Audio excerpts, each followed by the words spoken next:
Hello friends, I am Dr. Shruti, consultant rheumatologist and immunologist, and today I am going to touch base on a topic which is not very common, but for the patients जिनको ये तकलीफ है, it's very important. Okay, I will start you with a very funny incident about it.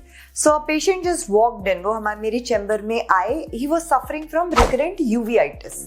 बार उनकी आंख लाल हो जाती थी.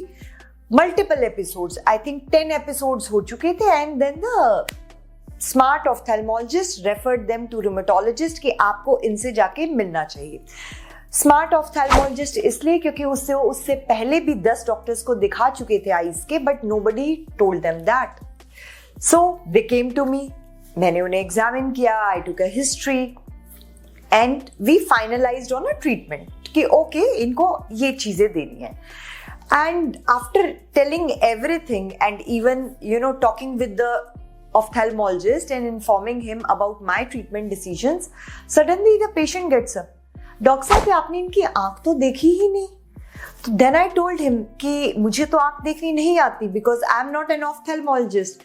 Then he said हमें तो आंख की प्रॉब्लम है, तो उन्होंने आपके पास क्यों भेज दिया. तो आज हम इस क्यों का आंसर करेंगे. देखिए, हर चीज जो शरीर में होती है या जो हमें बाहर से दिखती है वो बॉडी के अंदर किसी बीमारी का भी साइन हो सकता है. Right, you get fever malaria से भी हो सकता है, डेंगू से भी हो सकता है, टाइफाइड से भी हो सकता है, कोविड से भी हो सकता है. पर क्या सिर्फ आप फीवर को देख के ये बता सकते हैं कि ये मलेरिया से है या ये टाइफाइड से है. नो, सेम वे अगर आपकी आंख में रिकरेंट इन्फ्लेमेशन हो रही है, then that's a sign that आपके शरीर के अंदर कोई चीज चल रही है.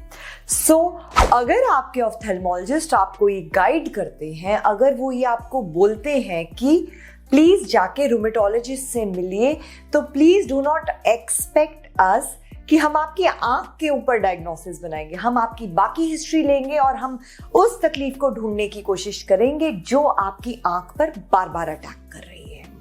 So thank you, but please be reminded of the fact that whenever an eye doctor tells you to meet, please do not delay that. Eye is a very sensitive and a very important organ, और अगर शरीर में कोई तकलीफ है तो कितना भी इलाज करा के आप आई ड्रॉप्स डाल के या दवाइयां लेके उसे ठीक नहीं कर पाएंगे जब तक हम उसके रूट कॉज को नहीं पकड़ेंगे.